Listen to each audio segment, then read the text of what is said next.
À la une ce soir, les marins pêcheurs au chômage technique à cause de la forte houle. Des creux de 3 mètres ont été enregistrés sur la côte atlantique. Un phénomène qui devrait durer jusqu'à mercredi, mais qui est normal pour la saison selon Météo France.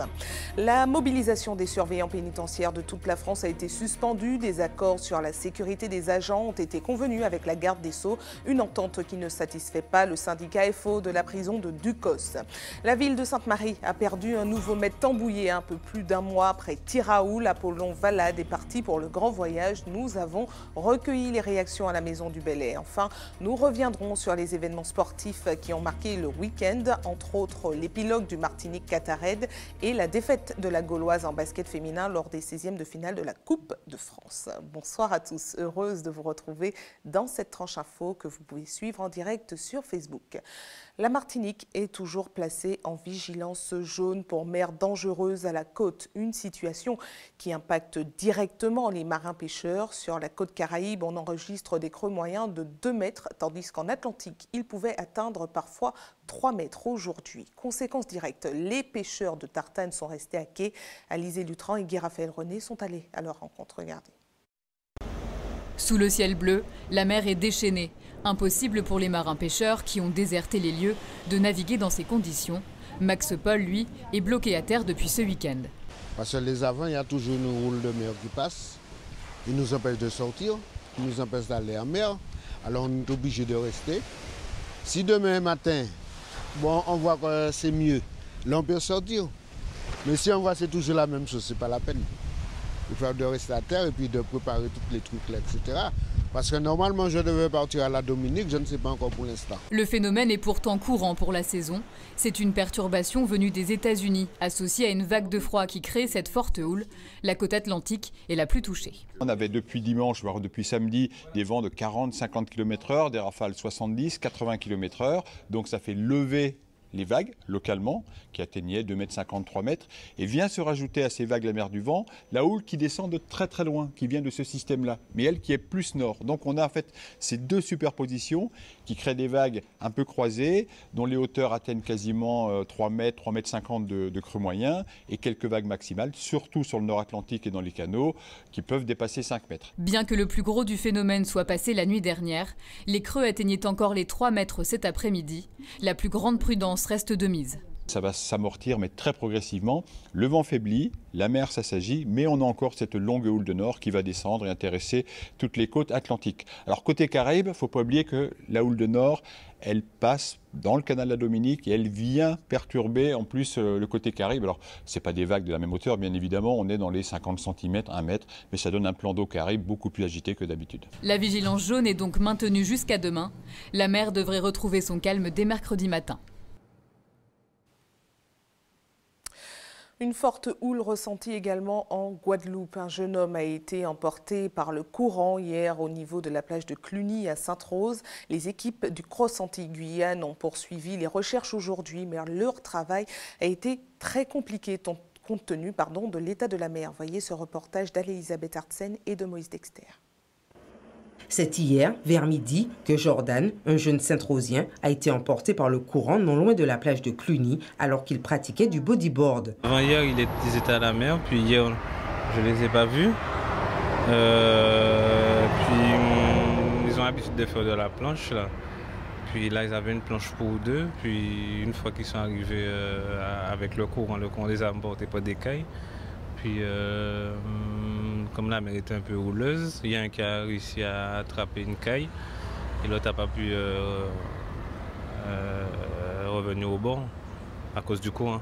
C'est un jeune de 16 ans qui s'est fait coincer sous les cailles qui sont là et malheureusement il n'est pas remonté. Mobilisés depuis plus de 24 heures, les sapeurs-pompiers ont mis en place un important dispositif pour retrouver le jeune homme, appuyé par l'hélicoptère de la gendarmerie. Alors hier, nous étions à peu près 10 hommes, entre les plongeurs et les sauveteurs aquatiques, plus les gendarmes aussi.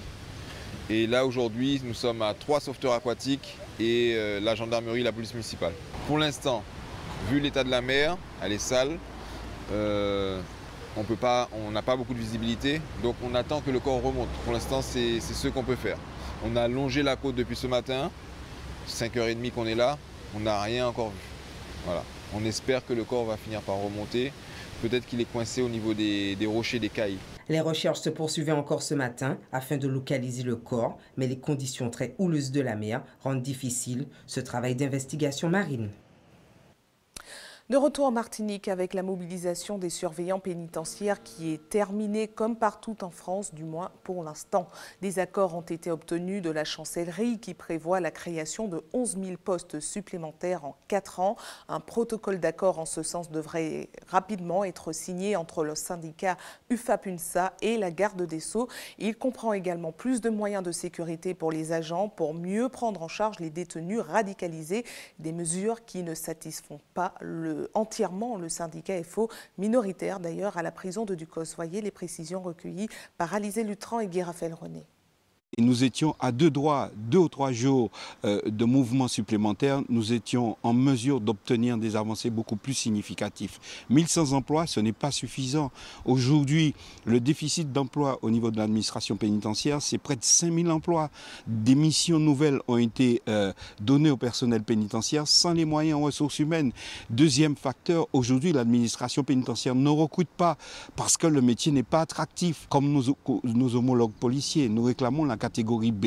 Et évidemment, en termes d'indices, en termes de gains pour les personnels pénitentiaires, c'est une juste rétribution au regard des missions qui sont les leurs et de ce métier extrêmement difficile et où le nombre de suicides aussi est aussi important. En troisième volet, le volet indemnitaire.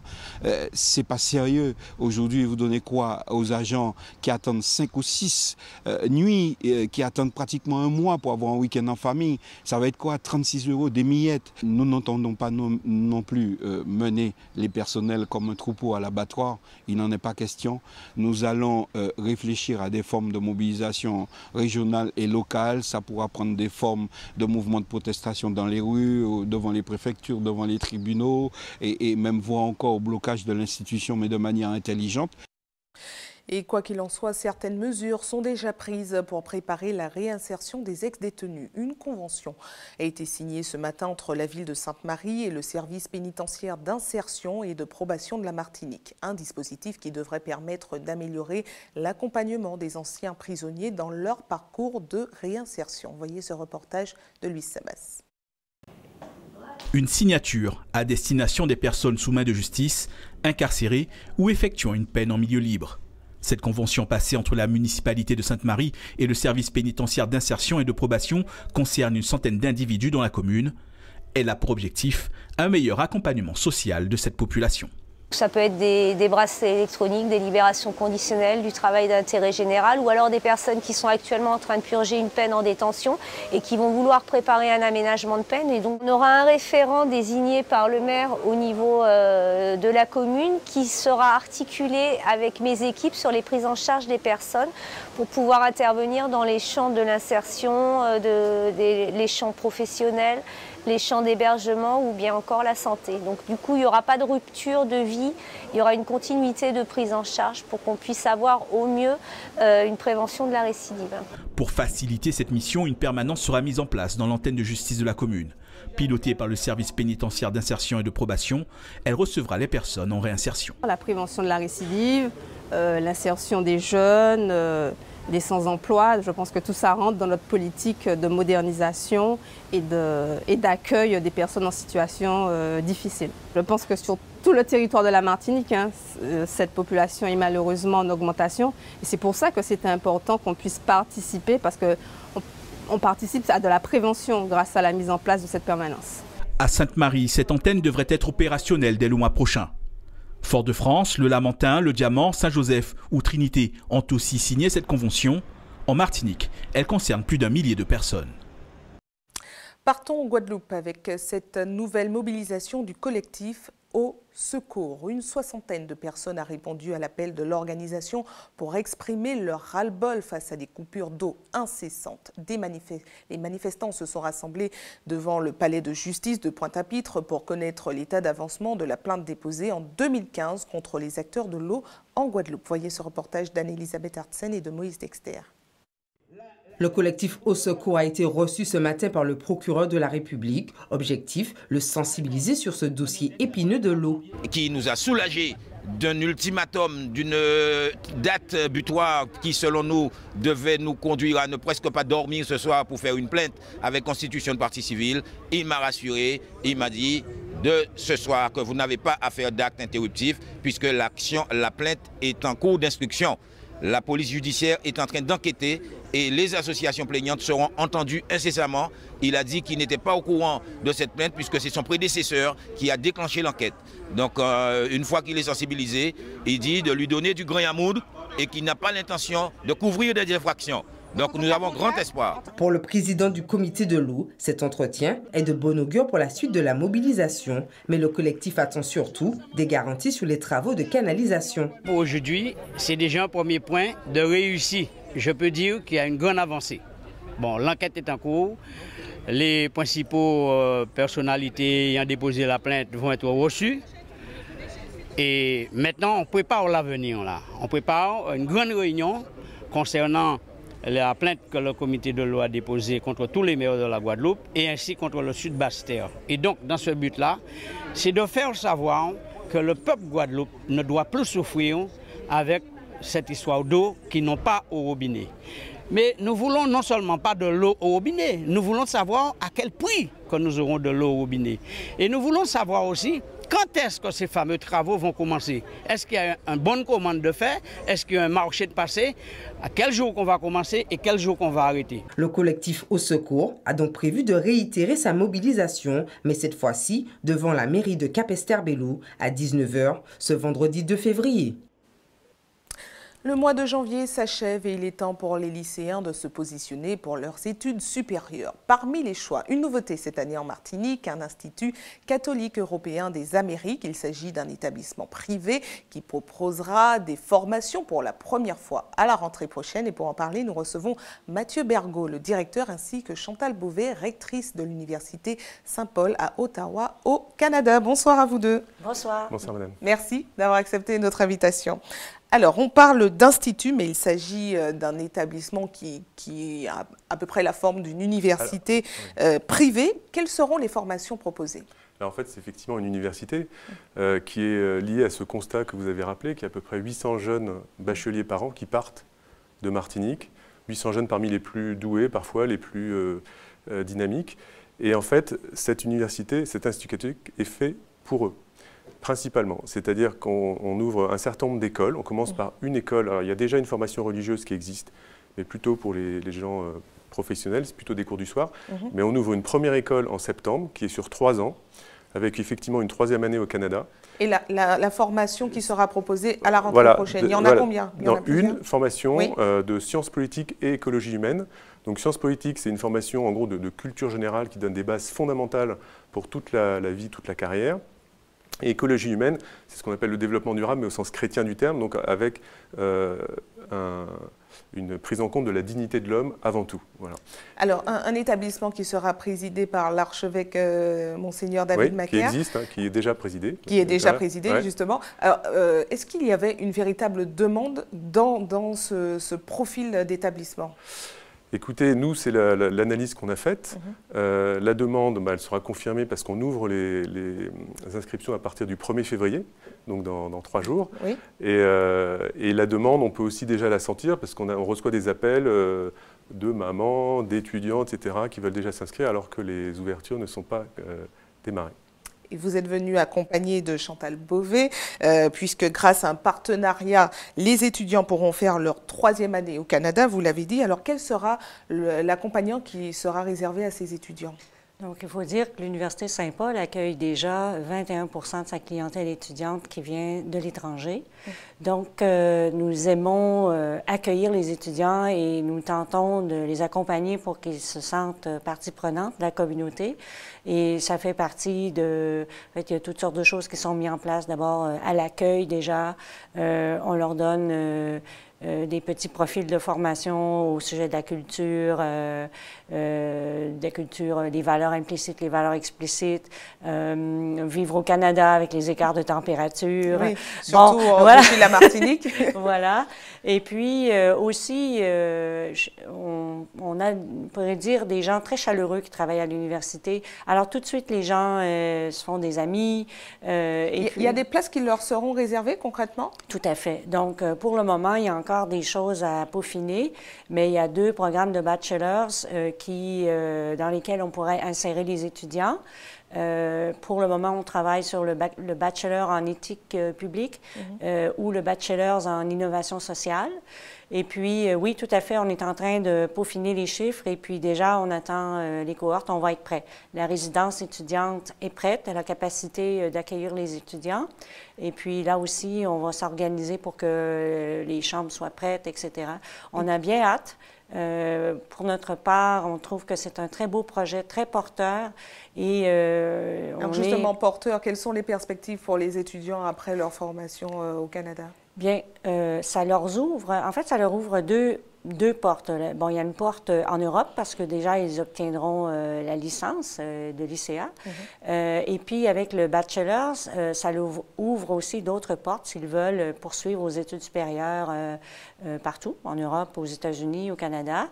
Nous, ce qu'on souhaiterait, c'est qu'éventuellement, en fait, oui. C'est que quand même une bonne partie de ces jeunes puissent revenir en Martinique pour justement déployer leurs talents, leurs compétences sur place, parce que en fait, le projet vise non seulement d'établir un établissement d'enseignement supérieur, mais aussi de contribuer au développement communautaire, au développement de la cité. Et puis, nous, on trouve ça très important de participer à ce projet et d'appuyer cet effort. Alors, dernière question, les inscriptions auront lieu dans 2 jours. Comment faire pour vous contacter, pour s'inscrire? Juste compléter, donc c'est vraiment pour avoir 2 diplômes, oui. Licence d'État et bachelor de l'État canadien. Donc c'est vraiment 2 diplômes qui ouvrent des portes en fait dans le monde entier pour faire un master, etc. Pour répondre à votre question, les inscriptions seront par le site internet www.icea-edu.fr. Ou sinon, vous cherchez par Google, vous trouverez facilement. Oui. Et en fait, tout se fait par Internet. Il y aura des épreuves écrites après dépôt du dossier.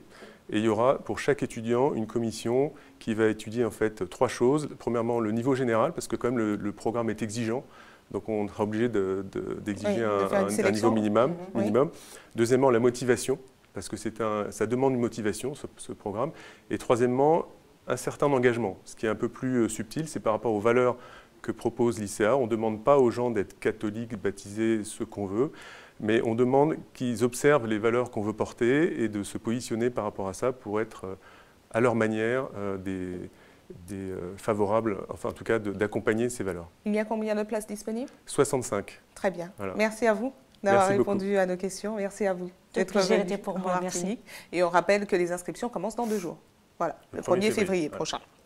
Restez avec nous à suivre dans cette édition. Nous irons en Guyane. Comme chez nous, les festivités du carnaval vont bon train. Le groupe Magic Sina, composé essentiellement de jeunes, a proposé sa première prestation à Sinnamary. Et puis nous vous présenterons une structure d'accueil pour les enfants qui vient de voir le jour à Ducos. La petite bulle créative propose de nombreuses activités en un seul lieu.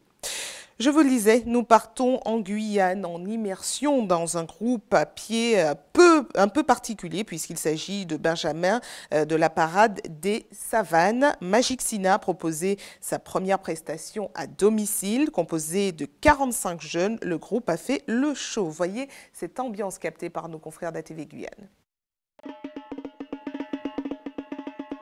Des instruments, du tissu, un air de musique et surtout la volonté de donner un visage au carnaval de rue de Sinnamary. De là est né Magic Sina, présenté par son président Jordan Antoinette. Donc dans Magic Sina, nous sommes 45 personnes, beaucoup de mineurs et très peu de majeurs. Donc ça va à partir de 8 ans et arriver jusqu'à 25 ans. Magic Sina est né, ça fait 2 ans déjà, mais on n'était pas encore déclaré en tant qu'association. On a fait la déclaration de l'association le 3 novembre pour qu'on ait un peu plus d'aide, pour nous aider, pour avancer, pour aller de l'avant. Donc nous avons fait la parade de Makoria pour une première fois. Donc au début, on était un peu stressé, mais une fois qu'on était dans l'événement, Je pense qu'ils se sont rassurés et ça s'est vraiment très bien passé. On a su assurer et représenter Sinnamary. En pleine préparation de la parade des savanes, il nous confie son état d'esprit. De participer pour la première fois dans notre parade, c'est un peu stressant. Pourquoi? Parce qu'on est un peu des groupes de l'extérieur qui viennent.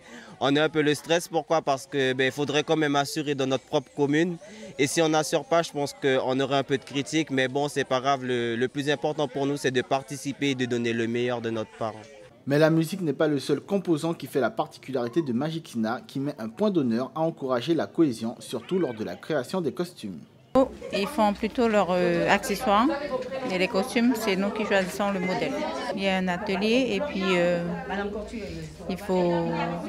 on appelle tout le monde pour venir faire l'atelier. Moi, le premier jour, j'ai pris une journée pour faire... en fait, j'ai fait 7 chapeaux avec une dame et après, les autres sont venus faire des chapeaux. Est-ce que c'est important de faire ça ensemble, en groupe? Oui, c'est important. Parce qu'on est réunis, on est comme une famille ensemble. Lors de la parade des savanes de samedi, Magic Sina a brillamment représenté sa commune d'origine et prouvé que malgré sa jeunesse, cette formation avait tout d'une grande. Pour l'instant, ça se passe très bien pour nous. Je suis très content parce que c'est la deuxième parade qu'on fait pour l'année.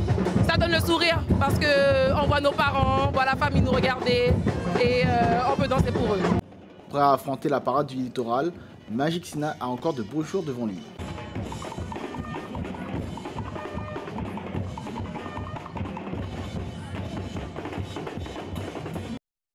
Place au sport avec un retour comme chaque lundi sur les événements qui ont marqué le week-end. L'épilogue de la Martinique Catared et le sacre du duo Gate-Martin, la défaite en basket féminin de la Gauloise en 16e de finale de la Coupe de France ainsi que de la pétanque et du cyclisme. Retour sur un week-end de sport avec Karil Chassol et José Le Chertier. En basket féminin, la Gauloise n'a résisté à Trégueux Basket Côte d'Armor que pendant un quart temps. Les Trinitéennes ont été battues 74-47 en 16e de finale de la Coupe de France.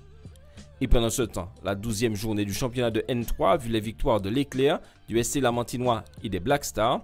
Au classement, les Saléennes sont leaders devant Joséphine, Trinitéenne et Spiritaine. Chez les hommes, victoire de la Gauloise, de l'USAC, du Golden Star et du Golden Lion. Au classement, Joséphin et Franciscain sont co-leaders devant Foyalais et Trinité. En handball féminin, les quarts de finale de la Coupe de Martinique ont vu la qualification de l'Arsenal, de l'Entente AS Mondes Gauloise, du Réveil Sportif et de l'Aiglon. Chez les hommes, le Réveil Sportif, le TS Franciscain, l'Étoile de Gondou et l'USC Citron ont validé leur ticket pour les demi-finales. En volleyball féminin, la 14e journée du championnat a été marquée par la victoire de l'Espoir et de l'Éveil. Au classement, les Lucéennes mènent la danse devant Ilienne, Ansoise et Ducossaise. Chez les hommes, le RCA et le Rayon se sont imposés. Le classement est dominé par les Lucéens devant Arlésiens, Ansois et Foyalais. En rugby féminin, la 3e édition du Trophée Atlantic Sevens est revenue à l'équipe de Sainte-Lucie devant le Bruck et le Good Luck de la Guadeloupe. En football féminin, la sélection de Martinique n'a pu faire que match nul 1 partout avec la sélection de Barbade. Si les Martiniquaises ont globalement maîtrisé le match et ouvert le score, elles se font rejoindre en fin de partie. Football toujours, mais chez les hommes, le deuxième tour de la Coupe de Martinique a vu les qualifications de l'Essor, de la JS Eucalyptus, de la Samaritaine, du CODST, du Golden Lion, du Club Colonial, de l'UJ Monroe, du Golden Star, du RC Rivière Pilote, de l'Asso, de l'US Robert, du Club Pélien, de l'Aiglon, du Réveil Sportif et du Club Franciscain. Autre temps fort du week-end, en voile, la 5e édition du Martinique Catared est revenue à l'intraitable duo Martin-Gatté. Les Toulonnais remportent 5 des 6 étapes de cette 5e édition. En cyclisme, la première manche du Grand Prix de la CTM est revenue samedi à Ducos à Ismaël Denara de l'UCS devant Joé Alibo et Willy Wozo du Madina Bikers. Enfin en pétanque, le 5e trophée du Nord-Caraïbe qui s'est déroulé hier à Saint-Pierre a vu la participation de 400 boulistes en doublette. Au final, c'est l'Amicale bouliste de Tartane qui s'impose 13-2 face à la boule d'Ilonnaise. ATV toujours plus proche de vous, place tout de suite à notre JT des communes.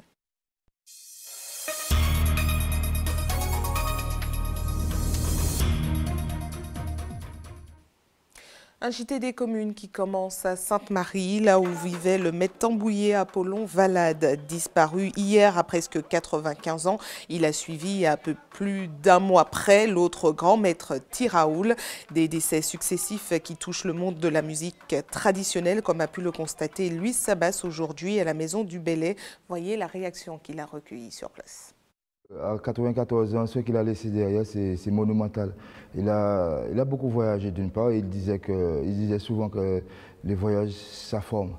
Donc il fallait que les jeunes aillent vers ces choses-là. Au niveau de la sagesse, au niveau du tambour, la pratique même du tambour, il donnait des conseils, il donnait tout le temps des conseils. Il faut dire que la technique de M. Apollon Valade, elle est très difficile à apprendre. Sa technique est unique, il l'a forgée à partir de ceux qu'il a connus auparavant, les plus anciens que lui. Et il a modifié, il a fait à sa façon. C'est très difficile de jouer comme M. Apollon Valade. Sa façon de taper en continu, de jouer en continu et de faire un roulé douette, si on appelle ça comme ça, on peut appeler ça. Sa façon de jouer, son roulé douette, c'est pas évident. Il faut avoir une dextérité particulière pour réaliser ça. C'est une bibliothèque qui s'en va, puisque c'est le plus ancien. C'est une très grosse perte pour le monde belge. La Petite Bulle Créative, c'est le nom de la nouvelle structure d'accueil de jour pour les enfants. Le mercredi et le samedi matin, de nombreuses activités sont proposées en un seul lieu à Ducos-Génipa. Hubert Bornil et Valérie Vincent se sont rendus sur place. Regardez. Le pot de peinture, les pinceaux, l'atelier du mercredi, mais ça se passe comme ça. Je vous présente les copines Anaïs, Emeline, ou plutôt Emeline, Anaïs. Elles ont 2 ans, hein, et vous voyez, c'est très sérieux, hein, ça joue pas. Ça va les filles? Ouais, bon, on travaille là, hein, dur, hein? Oui. Bon, ben voilà. Discrètement installée au fond du quartier Génipa, la structure a été pensée pour accueillir jusqu'à environ une 60aine d'enfants par jour. Il y avait un besoin de pouvoir s'occuper des enfants sur les journées de mercredi et du samedi matin. Donc c'est une alternative un petit peu au centre classique. Aujourd'hui, les participants sont peu nombreux, mais il faut dire que les promoteurs ont souhaité que ce soit un concept innovant de club d'éveil et d'apprentissage. L'avantage ici, c'est qu'on propose des activités diverses, des cours avec des professeurs diplômés, tels que du judo, de l'art plastique, percussion, danse, etc. Donc en fait, tout est regroupé dans le même ensemble. Allez. Rappelez-vous, là, relais avec les mains. Dans la partie judo, on le voit, des participants débordants d'énergie. Souvent, l'enfant est turbulent, on l'amène au judo parce que ça canalise. C'est vrai, ça canalise en fait, comme n'importe quelle activité physique. Parce que pourquoi? Il y a des règles à respecter, il y a son camarade à respecter. On est dans une société où il faut respecter tout le monde. Donc on peut dire que ça canalise. Depuis mi-janvier que la structure a ouvert ses portes, pas mal de parents ont déjà testé le nouveau service et apparemment tout va bien. Ça permet à l'enfant de se dépenser et puis de s'ouvrir à d'autres choses. Il y a pas mal de choses, judo, art visuel. Très professionnel, très bien, c'est cadré et je trouve ça très agréable. Chacun son écran, moi j'ai le mien et j'attends tous les petits enfants le mercredi et le samedi à la Petite Bulle Créative. Information pratique avant de refermer cette édition à l'attention de ceux qui souhaitent faire un don de sang demain. Notez qu'une collecte sera organisée de 8h à 13h sur la place du marché du Marin. Et puis comme chaque jour ouvré, une équipe sera également à votre disposition de 9h à 16h à la maison du don derrière le CHU Pierre Zobda Kittmann au quartier La Ménard à Fort-de-France. Et c'est la fin de votre journal local et régional. Mais ne bougez pas, la tranche info continue. On se retrouve dans une poignée de secondes avec Régine Germani en Tchèque. A tout de suite.